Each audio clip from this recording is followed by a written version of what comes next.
اپنے کہے کو علماء نے نبھایا نہیں ہے. یعنی جب کوئی واقعہ ہوا تو انہوں نے بجائے اس کے کہ وہ اس کی مذمت کرتے کہ کسی کو قانون کو ہاتھ میں لینے کا اختیار نہیں ہے، انہوں نے اس کی ایک طرح سے جسٹیفیکیشن دینا شروع کی. تو میرا خیال یہ پرابلم علماء کے ساتھ ہے، ان کے رویوں کے ساتھ ہے کہ اگر آپ یہ سمجھتے ہیں کہ عدالت کا کام ہے سزا دینا، تو کوئی فرد قانون کو اپنے ہاتھ میں لیتا ہے تو اس کی ہر صورت میں مذمت ہونی چاہیے. جماعت اسلامی اور جمعیت علماء اسلام نے شروع میں ممتاز قادری صاحب کا ساتھ نہیں دیا، لیکن جب ان کو پھانسی ہو گئی اس کے بعد جماعت اسلامی نے خاص طور پہ ان کے کاز کو اڈاپٹ کر لیا. اس کی کیا وجہ کہ شروع میں وہ ان کے حق میں نہیں تھے، بعد میں جو ہے ان کو ہیرو قرار دیا گیا. اس کو کیسے دیکھتے ہیں آپ؟ دیکھیے جماعت اسلامی کا تو بدقسمتی سے کوئی اب فکری آپ کی تشخص تو باقی نہیں رہا. وہ تو ہوا کے دوش پہ سوار ایک پولیٹیکل پارٹی کی طرح سے آپریٹ کرتے ہیں، لوگوں کے جذبات سے کھیلنا. مذہبی جماعتوں کا ایشو یہ ہے کہ وہ لوگوں کے مذہبی جذبات کو ایکسپلائٹ کرتے ہیں. جماعت اسلامی انہیں میں سے ایک ہے. تو انہوں نے دیکھا کہ یہ ایک ایسا جس پہ کہیں قادری صاحب خادم رضوی صاحب کو زیادہ ووٹ نہ مل جائیں، کہیں دوسرے کو زیادہ ووٹ نہ مل جائیں، تو ہمیں اس میں کود پڑنا چاہیے. میرے نزدیک کچھ ویل تھاٹ وہ آپ کہیں کہ پروسیس سے گزر کے انہوں نے کوئی نقطہ نظر اختیار کیا، ایسا کچھ نہیں ہے. یہ ایک مذہبی جذبات کی ایکسپلائٹیشن ہے جس میں اب جماعت اسلامی بھی شریک ہے اور باقی سب شریک ہیں. بلکہ آپ کو یاد ہوگا 1994 میں گجرانوالہ میں ایک حافظ صاحب حافظ فاروق صاحب وہ جماعت اسلامی سے تعلق رکھتے تھے اور وہ ناحق مارے گئے، ان کو زندہ جلا دیا گیا. تو اس کے باوجود یاد ہوگا کہ ایک فیکٹری غالباً جیل میں کہاں تھی، وہاں کے مینیجر کو اور قاضی صاحب نے اس پہ احتجاج بھی کیا تھا، قاضی حسین احمد صاحب نے. تو یہ اصل میں بدقسمتی یہ ہے کہ جیسے میں نے کہا نا کہ مذہبی جماعتیں بھی دین کے علمبردار بن کے نہیں کھڑی ہوتی. یعنی عالم کا کام یہ ہے کہ جو کچھ ہو جائے دین جو اپنی اصل حقیقت میں اس کو بیان کرے. اب آپ دیکھیے سیدنا مسیح کی زندگی بس آپ دیکھیں، ساری زندگی مذہبی لوگوں سے لڑتے ہوئے گزر گئی، مذہبی لوگ ان کے خلاف کھڑے ہو گئے. تو حضرت مسیح آخری وقت تک کھڑے رہے وہاں، جو ان کو کہنا چاہیے تھا، جو دین حق تھا، اللہ کے پیغمبر تھے، ان کو پیش کیا. سارے یہودی علماء فریسی ان کے خلاف کھڑے ہو گئے، حتیٰ کہ ان کو پھانسی اپنی دانش میں انہوں نے مسلوب کرنے کی بھی پوری طرح کوشش کر ڈالی. لیکن حضرت مسیح تو اپنی جگہ سے نہیں ہلے. تو مسلمان علماء کے لیے تو اصل اسوا جو ہے وہ پیغمبر ہوتے ہیں. حق بات جو ہے اس کے لیے آپ کو کھڑے رہنا ہے. لیکن یہ بدقسمتی سے اپنے اپنے ووٹوں کے لیے، لوگوں کے مذہبی جذبات کی ایکسپلائٹیشن کے لیے کھڑے ہوتے ہیں، جس کی وجہ سے نقصان دین کو بھی پہنچتا ہے، اس کا امیج بھی خراب ہوتا ہے، اور میرا خیال یہ کہ ان کو بھی کچھ نہیں ملتا اس کے وجہ. لیکن پھر کیا do you see light at the end of the tunnel? اس لیے کہ اس طرح تو پھر سچویشن اسی طرح چلتی رہے گی. مولانا وحید الدین نے شتم رسول کا مسئلہ ایک کتاب لکھی، تو میرے خیال میں تو وہ ایک جید عالم دین ہے، اس سے ایک اچھی بحث کا آغاز ہو سکتا تھا اس مسئلے پر، لیکن اس پر پابندی لگ گئی. تو اب کیا وے آؤٹ کیا ہے؟ میرا خیال یہ ہے کہ مذہب کی جو ایکسپلائٹیشن ہوئی ہے نا بہت زیادہ ہمارے یہاں، اصل مسئلہ توہین رسالت کا نہیں ہے، اصل مسئلہ ہے مذہب کے ایکسپلائٹیشن کا. آپ اپنے دنیاوی گینز کے لیے، وہ پولیٹیکل بھی ہوتے ہیں، وہ اور بھی ہوتے ہیں، اس کے لیے مذہب کو آپ استعمال کرتے ہیں. آپ کو معلوم ہے کہ بلاسفمی کے جو مقدمات ہیں یہ غیر مسلموں سے زیادہ مسلمانوں کے خلاف بنے. تو آپ کوئی کامن سینس کے خلاف ہے کہ کوئی آدمی مسلمان بلاسفمی کا، غیر مسلم کے بارے میں چلے آپ امکان کے طور پہ مان سکتے ہیں کہ وہ اللہ کے پیغمبر صلی اللہ علیہ وسلم کو رسول نہیں مانتے، نبی نہیں مانتے، تو ان سے آپ اس امکان کو، اگرچہ وہ بھی نہیں کرتے جا رہے مسلم سوسائٹی میں کیسے کرتے ہیں، لیکن ایک مسلمان کے بارے میں آپ کیسے سوچ سکتے ہیں جو مسلمان ہے ہی اس لیے کہ نبی صلی اللہ علیہ وسلم پر ایمان لایا ہے، لیکن آپ کے ملک میں زیادہ مقدمات جو ہیں وہ مسلمانوں کے خلاف بلاسفمی کی قائم ہے. کیوں؟ اس کی وجہ یہ ہے کہ کسی کے پیچھے کوئی زمین کا جھگڑا ہے، کسی نے کوئی پلاٹ پہ قبضہ کرنا ہے، کسی نے کسی پلازے پہ قبضہ کرنا ہے. تو دنیاوی گینز جو ہیں اس کے لیے مذہب کا استعمال. تو اصل ایشو جو ہے وہ ہے دنیاوی گینز کے لیے مذہب کے استعمال کو روکنا، اس کی ایکسپلائٹیشن کو روکنا. میرا خیال ہے اس کے لیے پورا ایک ریفارم پیکیج کی ضرورت ہے. وہ جو سوسائٹی کی اسلامی تشکیل کے ساتھ اسٹیٹ کی اسلامی تشکیل تک کئی مباحث ہیں جس میں ایک پوری اسلامی فکر کو ایک تشکیل نو ریکنسٹرکشن کے پروسیس سے گزرنا ضروری ہے. اور سب سے بڑھ کر علماء اور مذہبی طبقات کے رویوں کی اصلاح بڑا ضروری ہے.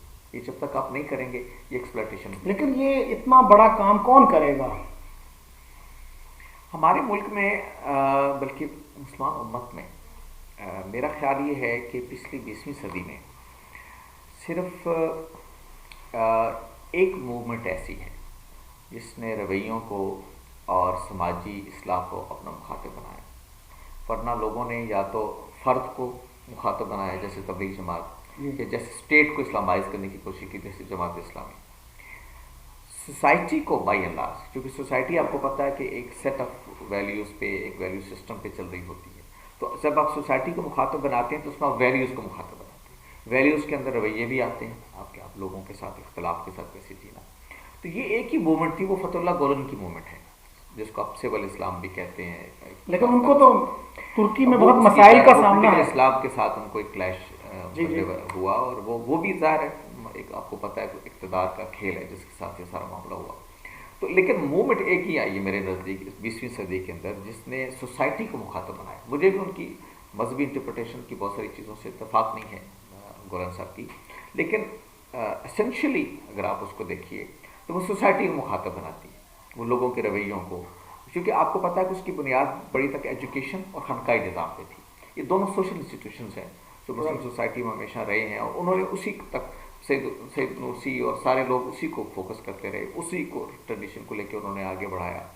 تو سوسائٹی کے لیے آپ خانقاہی نظام کی اصلاح، آپ نے اس کے ساتھ ایجوکیشن کو موضوع بنایا، تو یہی کرنے کا کام ہے میرا خیال۔ یہ اگر آپ مسلمانوں کے اندر ایک سماجی اصلاح کی موومنٹ، یعنی مذہب بطور ایک ایسا فیکٹر جو سوسائٹی کی اصلاح کرتا ہے، آپ اس کو جب تک پروموٹ نہیں کریں گے وہ ایکسپلائٹ آپ کرتے رہیں گے، جیسے ہمارے پولیٹیکل اسلام بطور خاص یہ فنامینن ہو رہا ہے۔ سر یہ بتائیے کہ کیا یہ درست ہے کہ فقہ حنفی کے مطابق، اور پاکستانی زیادہ تر فقہ حنفی کے ماننے والے ہیں، اس میں کسی بھی غیر مسلم کو فقہ حنفی کے تحت بلیسفمی کی سزا نہیں دی جا سکتی، یا اس کو معافی کا موقع دیا جاتا ہے؟ یہ کس حد تک درست ہے؟ یہ درست بات ہے، سزا دے بھی سکتے ہیں آپ اور نہیں بھی دے سکتے، لیکن یہ بات ہے کہ غیر مسلم خاتون کو آپ موت کی سزا نہیں دے سکتے، یعنی کوئی غیر مسلم کو آپ چاہیں تو معاف بھی کر دیں، چاہیں تو آپ اس کو کوئی قید کی سزا دے دیں، کوئی اور سزا دے دیں، اور بعض صورتوں میں آپ موت کی سزا بھی دے سکتے ہیں، لیکن یہ کوئی متعین نہیں ہے۔ اس کی بنیادی وجہ ہے، دیکھیں فقہ حنفی میں یہ بنیادی پرنسپل کیا ہے جس کے تحت یہ سزا دی جاتی ہے۔ فقہ حنفی یہ جو ہماری مرتب ہوئی وہ آپ کو پتہ ہے کہ خاص طرح کے انوائرمنٹ میں مرتب ہوئی۔ اس وقت ہماری فقہ میں دنیا کو آپ دو حصوں میں تقسیم کر رہے ہوتے ہیں، ایک دارالاسلام، دارالکفر، اور جو شہری ہیں دارالاسلام کے اس کو بھی آپ دو حصوں میں تقسیم کرتے ہیں، ایک مسلمان اور ایک ذمہ۔ ذمہ کا مطلب یہ ہے کہ جس کا ذمہ آپ نے اٹھا لیا، اب آپ اس کی جان و مال، اس کا تحفظ اب آپ کی ذمہ داری ہے۔ جب آپ کسی غیر مسلم، آپ دارالاسلام کا وہ شہری ہیں، لیکن فقہ میں لوگ یہ کہتے ہیں، علماء فقہا یہ کہتے ہیں کہ جب کوئی غیر مسلم مسلمانوں کی شخصیات جو ہیں بڑی، خاص طور پر رسالت مآب صلی اللہ علیہ وسلم کی توہین کرتا ہے، تو وہ گویا اسٹیٹ کی ذمے سے نکل جاتا ہے، یعنی آپ نے بنیادی آپ کو جس چیز کا ذمہ دیا گیا تھا آپ کی جان و مال کا، تو آپ نے اس کانٹریکٹ کو گویا ایک طرح سے وائلیٹ کیا، تو جب وائلیٹ کیا تو اسٹیٹ یہ رائٹ رکھتی ہے کہ اس کے بعد آپ اس جرم کی نوعیت کے اعتبار سے آپ کو کچھ سزا دیں، اب آپ کا ذمہ ختم ہو گیا اسٹیٹ، اس کے تحت اب یہ جرم کی نوعیت ہے۔ مثلا کوئی آدمی پوری موومنٹ لانچ کر دیتا ہے،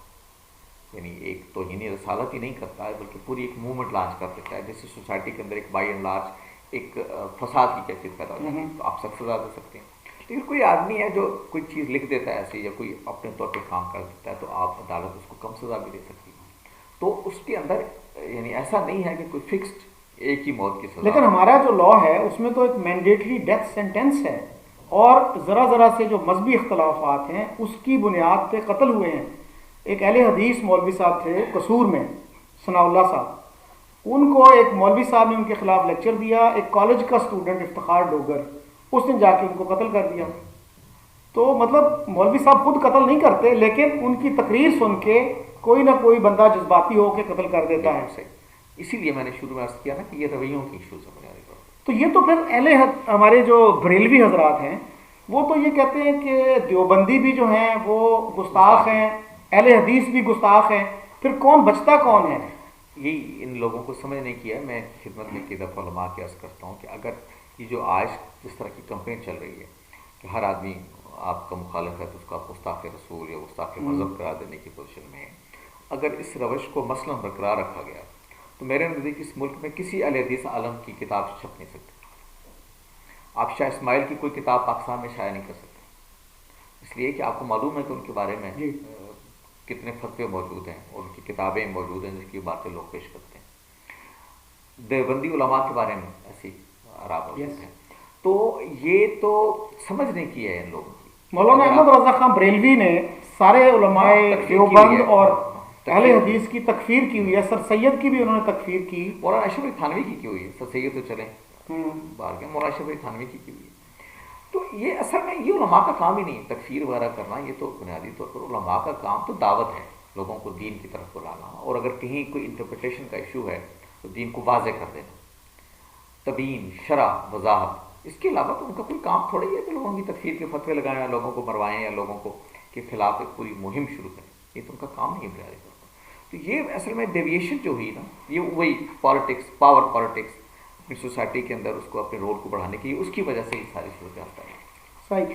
اچھا سر، ایک ذرا سا مختلف موضوع، اور وہ ہے سیکولرزم کا، کہ جماعت اسلامی ہند اور جمعیت علماء ہند دونوں جو بڑی پارٹیاں ہیں مسلمانوں کی انڈیا میں، وہ سیکولرزم کے حق میں بات کرتی ہیں، اور پاکستان میں جو یہ دونوں تنظیموں کے جو کاؤنٹر پارٹس ہیں وہ سیکولرزم کو ایک خوفناک سازش قرار دیتے ہیں. مجھے یاد ہے کہ جماعت اسلامی ہند کے ایک امیر پاکستان تشریف لائے، تو جماعت اسلامی کے اخبار جسارت کا فرائیڈے اسپیشل جو ہے، سنڈے ایڈیشن، ان کے ایک رپورٹر نے ان کا انٹرویو کیا، تو وہ حیران رہ گیا کہ امیر صاحب جو تھے وہ سیکولرزم کے حق میں بات کر رہے تھے. تو انہوں نے پوچھا کہ کیا ڈیفینیشن کیا ہے آپ کی سیکولرزم کی؟ تو میرے خیال میں انہوں نے بہت اچھی ڈیفینیشن دی. انہوں نے کہا کہ مذہب کی بنیاد پر عدم امتیاز، naan discrimination on the basis of religion. میرے خیال میں تو بہت اچھی ڈیفینیشن ہے یہ. آپ کیسے دیکھتے ہیں اس ڈبیٹ کو؟ اچھا، میں اپنی رائے ایک طرف رکھتے ہوئے یہ تھوڑا سا وضاحت کر دوں کہ یہ فرق کیوں ہے اوپینین. جی جی، اکیڈیمکلی سمجھنا چاہتے ہیں اس پہ اعتراض بات کی چیز، یہ فرق کیوں ہے. دیکھیے، جماعت اسلامی ہند ہو یا جماعت اسلامی پاکستان، یہ بنیادی طور پر مولانا مودودی کی فکر پر قائم ہوئی، اور ان کے مابین یہ تنظیمی جو اختلاف ہے یا تنظیمی کیونکہ ایک علیحدگی ہے، یہ 47 کے بعد ہے. بنیادی طور پر دونوں کا فلسفہ ایک ہی ہے. اب جماعت اسلامی پاکستان یہ سمجھتی ہے، جو کہا کہ چونکہ یہاں کا نظم اقتدار مسلمانوں کے پاس ہے اور یہاں کی بہت غیر معمولی اکثریت مسلمان ہے، لہٰذا ان کی دینی ذمہ داری ہے کہ جب اقتدار ان کے پاس ہو تو وہ اسٹیٹ افیئر جو ہے وہ مذہب کی رہنمائی میں چلے. یہ ان کی انٹرپریٹیشن ہے. لیکن جہاں پہ آپ اکثریت میں نہیں ہیں اور اقلیت میں ہیں، تو وہاں آپ وہ اپارچونیٹیز تلاش کریں جس کے نتیجے میں آپ کو اپنی دعوت اور اپنی بات کہنے کا موقع ملتا رہے. اور جب یہ موقع ملتا رہے تو جب آپ کی اکثریت ہو جائے گی تو پھر آپ اسی جگہ پہ کھڑے ہو جائیں گے جس جگہ پہ پاکستان کے اندر جماعت اسلامی کھڑی. اس کا مطلب ہے کہ سیکولرزم کی جو حمایت جماعت اسلامی ہند کرتی ہے وہ بڑی سیلفش ریزنز کی وجہ سے ہے، اپورچونزم ہے اس میں، کہ جو ہی مسلمان اکثریت میں آئے تو وہ اپنا موقف بدل لیں گے. دیکھیے، مولانا مودودی کی فکر میں یہ بنیادی چیز ہے کہ زمین پر اقتدار کا حق صرف مسلمانوں کو، کسی اور کو یہ حق نہیں دیا جا سکتا. لیکن بہت سارے اسکالرز ہیں جو اس بات سے جو غلبہ اسلام کو نہیں مانتے، وہ الگ چیز ہے. جیسے مظفر چندر اور وہاں پہ جو ہیں چندرا مظفر جو جی ہے ملیشیا والے، جی اور بھی اس طرح. میں صرف یہ بتانا چاہ رہا ہوں کہ وہ آپ جو بات کہہ رہے ہیں وہ میں اس کی تائید میں کہہ رہا ہوں. رائٹ، یہ سیلفش تعبیر ہے سینس میں.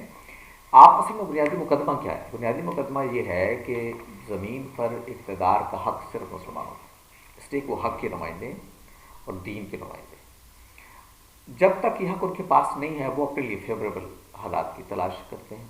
جب ان کے پاس ہو جاتا ہے تو اس کے بعد پھر وہی حق رکھتے ہیں کہ زمین پر اقتدار ان کے پاس، کسی اور کے پاس نہیں ہو سکتا. تو یہ آپ کہہ سکتے ہیں کہ جماعت اسلامی ہند کی جو اسٹریٹجی ہے سیکولرزم کی، وہ ایک ٹائم کے کانٹیکسٹ میں ہے. اس وقت تک ہے جب تک آپ کے پاس اکثریت نہیں ہو جاتی. جب اکثریت آپ کے پاس ہو جائے گی تو اس کے بعد پھر آٹومیٹکلی اقتدار کا حق آپ کو ہوگا، اور جب آپ کو ہوگا تو آپ لازماً ایک اسلامک اسٹیٹ بنائیں گے. پھر آپ سیکولر اسٹیٹ تو نہیں بنائیں گے. تو یہ ایک آپ کی ایک تضاد ہے جو موجود ہے. لیکن اس کی کانٹیکسٹ میں نے آپ کو بتا دی کہ چونکہ آپ یہاں اقتدار میں ہیں اس لیے ابھی آپ اسلام نافذ کریں گے. وہاں پہ جدوجہد میں ہیں، ابھی آپ دعوت دے رہے ہیں. جب دعوت ہو جائے گی اس کے بعد پھر آپ اقتدار میں ہو جائیں گے تو پھر اسلام نافذ ہو جائے گا. جو دوسری بات آپ نے کہی اس میں کچھ شک نہیں ہے کہ بہت سارے علماء جو ہیں وہ اس بات کو تسلیم نہیں کرتے، اور یہ نئی بات نہیں ہے، یہ پرانے جب مولانا وحید الدین نے تھیوری پیش کی تھی، مولانا وحید الدین خان سب سے پہلے، یعنی بلکہ اس سے پہلے مولانا اشرف علی تھانوی نے اس پہ اعتراض کیا، اس کے بعد مولانا علی میاں نے، مولانا ابوالسلیم ندوی نے اس پہ اعتراض کیا۔ عصر حاضر میں دین کی تعبیر و تشریح کی چھوٹا سا کتاب ہے جس میں انہوں نے اس بنیادی فکر پر اعتراض کیا تھا کہ دنیا میں کوئی غلبہ اسلام جو ہے مسلمانوں کے مقاصد میں سے ہے۔ پھر اس کے بعد تعبیر کی غلطی مولانا وحید الدین خان کی آئی، اور یہ صرف یہی نہیں آئی بلکہ اور بھی بہت سارا لٹریچر اب تک آ چکا ہے جن لوگوں نے اس کے برعکس ایک نقطہ نظر رکھا۔ جاوید احمد غامدی صاحب کا نقطہ نظر بھی یہی ہے، اور بہت سارے لوگوں کا بھی ہے کہ مسلمانوں کا مقصد حیات یہ نہیں ہے کہ دنیا میں کوئی پولیٹیکل آرڈر یا ایک اسٹیٹ قائم کی ہے۔ تو یہ یقیناً انٹرپریٹیشن کا ایشو ہے اور موجود ہے اس کے خلاف رائے بھی۔ تو سر یہ تو پھر مسئلہ یہ آ جاتا ہے نا، جیسے آپ نے وہ ابن ربیعہ کا ایک واقعہ لکھا کہ وہ کچھ دیر کے لیے وہ امام مالک کے استادوں میں سے تھے، کچھ دیر کے لیے بغداد گئے، تو واپسی پہ ان سے پوچھا کہ آپ نے اہل بغداد کو کیسا پایا، اہل عراق کو کیسا پایا، تو انہوں نے کہا جی کہ جو ہمارے نزدیک حلال ہے وہ ان کے نزدیک حرام ہے، جو ان کے نزدیک حرام ہے وہ یہاں حلال ہے۔ تو مجھے تو ایسے لگتا ہے کہ جیسے ان کے ہاں کوئی اور نبی آئے، ہمارے ہاں اور آئے، تو اس کی بنیاد پہ تو پھر اسلامک اسٹیٹ امپاسبل ہو جاتی ہے۔ یہ تو اس ٹائٹل سے آپ کو پتہ ہے کتاب بھی لکھی گئی جی، امپاسبل اسٹیٹ۔ میرا خیال یہ ہے کہ مذہب کو اسٹیٹ بنانے کے لیے ہوتا بھی نہیں آتا ہے بنیادی طور پر، اور اسلام بھی اس کے لیے نہیں آیا۔ اسلام تو آیا ہے لوگوں کا تزکیہ کرنے کے لیے، تذکیر کرنے کے لیے، ان کو یاد دلانے کے لیے کہ ان کو بھٹنا ہے اور اپنے خدا کے حضور میں پیش آنا، لہذا اپنی وہ اصلاح کر لیں، اس کے لیے وہ ہوتا ہے۔ البتہ دنیا میں بعض اوقات ایسے مواقع پیش ہو جاتے ہیں کہ جس میں آپ کے پاس اسٹیٹ آ جاتی ہے، یعنی آپ اس کی جدوجہد نہیں کر رہے، اس کے آپ کو بھی حالات ایسے آ جاتے ہیں کہ آپ کی حکومت قائم ہو جاتی ہے، تو اس میں پھر آپ بطور حکمران پابند ہیں کہ جیسے ایک عام آدمی ہے نا، وہ بطور انسان کے پابند ہے کہ اللہ کے حکموں کا پابند ہو، یہی اسلام ہے ظاہر ہے۔ جب وہ اقتدار میں ہوتا ہے تو پھر وہ پابند ہے کہ بطور حکمران اس کا رویہ جو ہے وہ مسلمانوں والا ہونا چاہیے، ایک مسلمان حکمران والا ہونا چاہیے، انصاف کرنے والا ہو، وہ لوگوں کو میرٹ کی بنیاد پر حکومت کرنے والا، جس کو قرآن نے بیان کیا کہ ان اللہ یامرکم ان تؤدوا الامانات الی اہلہا، کہ ان کے اہل لوگوں کے ہاں امانتیں آپ سپرد کرو اس کو۔ مولانا اصلاحی نے بھی اس پہ لکھا اپنی تفسیر میں کہ یہ اصل میں نظم اقتدار کے بارے میں ہے، ایک میرٹ بیسڈ گورنمنٹ آپ قائم کریں، ایک سیکولر گورنمنٹ بھی میرٹ بیسڈ گورنمنٹ ہوتی ہے ظاہر، تو اس میں آپ انصاف کریں، لیکن یہ کہ آپ اقتدار میں نہیں ہیں اور اقتدار حاصل کرنے کی جدوجہد کریں گے، یہ دین کا فریضہ ہے، یہ کہیں نہیں لکھا ہوا، یہ کوئی دین میں مطلوب ہی نہیں۔ اچھا سر، اس میں ایک جو اختلافی بات آتی ہے، جیسے قائد اعظم کی تقریر جو 11 اگست والی ہے، اس پہ بہت سارے لوگ کہتے ہیں کہ وہ سیکولر اسٹیٹ کا ویژن نہیں تھا۔ اگر ہم یہ مان بھی لیں، حالانکہ میرا یہ خیال ہے کہ اس سے زیادہ سیکولر اسپیچ دنیا میں شاید ہی کو کی گئی ہو، ہم مان بھی لیں کہ چلیں سیکولرزم نہیں تھا، لیکن اس بات پہ تو کوئی اختلاف نہیں ہے نا کہ انہوں نے ایکول رائٹس کی بات کی، تو ہمارے علماء تو ایکول رائٹس نہیں مانتے نان مسلمز اور مسلمز کے۔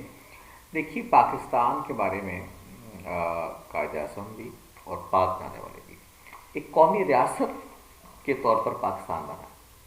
قومی ریاست کا مطلب یہ ہے کہ اس میں اسٹیٹ اور شہری کے حقوق و فرائض کا ایک تعین ہے، وہ ایک معاہدے کی بنیاد پر جس کو آپ کانسٹیٹیوشن کہتے ہیں وہ قائم ہوتی ہے، اور اس میں شہریوں کو آپ برابر کے حقوق دیتے ہیں، آپ مذہب کی بنیاد پر، رنگ و نسل کی کسی بنیاد پر ان کے ساتھ کوئی امتیاز نہیں کر سکتے۔ یہی بات قائد اعظم نے بھی کلیئر کرنے کی کوشش کی تھی کہ جو پاکستان بننے جا رہا ہے یہ ایک قومی ریاست ہے، آپ اس کو مسلمانوں کی قومی ریاست کہہ لیں، لیکن اپنے ایسنس میں، اپنے جوہر میں یہ قومی ریاست ہے۔ اس کا مطلب یہ ہے کہ یہاں شہریوں کے حقوق برابر ہیں، ان کی مذہبی آزادی کو پوری طرح سے تحفظ ہے جیسے کسی بھی ایک قومی ریاست کے اندر ہوتا ہے۔ تو پاکستان کو ایک اسلامک اسٹیٹ، اصل میں بنیادی ایشو جو ہے نا، میں آپ سے تو قومی اسلام کی اور قومی ریاست اور اسلامی ریاست کا، وہ سوورنٹی کا ایشو ہے کہ قومی ریاست ڈیموکریٹک ہوتی ہے، اس کو ہونا چاہیے، اسلامی ریاست میں جو ہے وہ خدا کے احکام، اس کی حیثیت ہوتی ہے کہ وہ بنیادی ہے۔ تو یہ دونوں میں فرق آپ کرتے ہیں۔ ہمارے ہاں 73 کے آئین میں تھوڑا سا اس کو ایک ملغوبہ سا بنانے کی کوشش کی گئی کہ سوورنٹی جو ہے وہ خدا کے ساتھ ہے، لیکن لوگ جو ہیں وہ عوام کے مینڈیٹ سے آئیں گے، قرارداد مقاصد میں جس چیز کو بیان کیا گیا۔ تو میرا خیال یہ ہے کہ یہ ایک ڈائکاٹمی، ایک تضاد سا پیدا ہو گیا اس وجہ سے کہ آپ نے دونوں چیزوں کو جمع کرنے کی کوشش کی۔ سیدھی سی بات ہے، یہ قومی ریاست ہے پاکستان، اور قومی ریاست کا مطلب ہے کہ اس کے سب شہری بناوٹ کے حقوق رکھتے ہیں، اور ان کے ساتھ مذہب کی بنیاد پر کوئی امتیاز آپ نہیں کر سکتے. قائد اعظم نے بھی اس کو ایک پرنسپل میرا خیال ہے کے طور پر اسٹیبلش کر دیا تھا اور اسی کو آگے بڑھایا آپ نے، لیکن ایک مرغوبہ سا بنانے کی کوشش کی. علماء کا مسئلہ یہ ہے کہ علماء تو اس کانسٹیٹیوشن کو مانتے ہیں نا، لیکن آپ کے سامنے ہے کہ اس کے تحت اگر کوئی انٹرپریٹیشن کو دوسری اختیار کر لے پارلیمنٹ جو ان کی انٹرپریٹیشن کے برخلاف ہے اس کو ماننے کے لیے تیار نہیں ہوتی. آپ کے سامنے ہے پرویز مشرف صاحب کے دور میں مثلا خواتین کے حقوق کا ایک بل آیا، پورے علماء اس کے خلاف کھڑے ہوئے اور انہوں نے نہیں مانا. اسی طرح اور بھی بہت ساری چیزیں ہوتی رہی ہیں کہ وہ اسٹیٹ کانسٹیٹیوشنلی مانتے ہیں، عملاً نہیں مانتے. یعنی رائٹس تو اسٹیٹ کو دے دیا نا آپ نے، جیسے علامہ اقبال نے بھی کہا تھا کہ پارلیمنٹ کو آپ اشتہاد کا حق دے دیتے. اس کا مطلب یہ ہوتا ہے کہ جو کسی رائے کو ٹھیک کر کے قبول کر لیں اس کو مان لیں آپ، لیکن آپ کہتے ہیں نہیں ہماری رائے کو مانا. تو یہ خود علماء کے رویے میں بھی تضاد ہے کہ اگر آپ اسٹیٹ کو مانتے ہیں، 73 کے آئین کو مانتے ہیں، تو پھر قانون سازی پارلیمنٹ کے پاس. اوکے، اور پارلیمنٹ جو رائے بنا دے، جو قانون بنا دے، آپ کو ماننا چاہیے. آپ کو حق ہے کہ آپ اس کے خلاف کوئی رائے دیں، آپ کو حق ہے کہ آپ اس کی انٹرپریٹیشن کو چلیں یا اس کو بدلنے کی کوشش کریں، جمہوری طریقے سے بدلنے کی کوشش کریں. ڈیموکریسی آپ پارلیمنٹ کی اکثریت کو اپنا ہمنوا بنا لیں تو ٹھیک ہے، وہ ان کے پاس راستہ ہے. لیکن آپ کیا مانتے نہیں ہیں کہ وہ غیر اسلامی ہوگی. تو غیر اسلامی کیسے ہوگی؟ مسلمانوں کی پارلیمنٹ اگر وہ قانون بنا رہی ہے تو وہ غیر اسلامی کیسے ہوگی؟ اچھا، آپ نے سر بات کی آبجیکٹو ریزولوشن کی. میرا خیال ہے کہ پاکستان میں بہت کم لوگوں کو پتا ہے کہ اس وقت کوئی 75 کے قریب ممبرس تھے کانسٹیٹیوٹ اسمبلی کے، اور صرف 21 لوگوں نے ووٹ دیا اس ریزولوشن کے حق میں. تو یہ لوگوں سے ایک تو بات یہ چھپائی جاتی. دوسرا یہ کہ بھٹو صاحب تو مولوی آدمی نہیں تھے، مذہبی آدمی نہیں تھے. انہوں نے اس طرح کا کانسٹیٹیوشن کیوں بنایا کہ جس میں صدر اور وزیر اعظم کے لیے ضروری ہے کہ وہ مسلمان ہوں؟ ایک طرف ایکوالٹی آف سٹیزن شپ کی آپ بات کر رہے ہیں، کانسٹیٹیوشن کر رہا ہے، دوسری طرف یہ کہ جی صدر اور وزیر اعظم وہ تو کانسٹیٹیوشنلی ڈسکوالیفائی ہو گئے. باقی بھی جو ہے پریکٹیکلی بہت سارے عہدے ہیں جن پہ نان مسلم کا سوال ہی پیدا نہیں ہوتا کہ وہ آ جائے. اور ہر ممبر آف پارلیمنٹ کو جو بھی اس کا مذہب ہو اس کو یہ حلف اٹھانا پڑتا ہے کہ میں اسلامی نظریے کے فروغ کے لیے جدوجہد کروں گا. یہ کیا تضاد ہے؟ اس پہ کسی کی توجہ نہیں جاتی.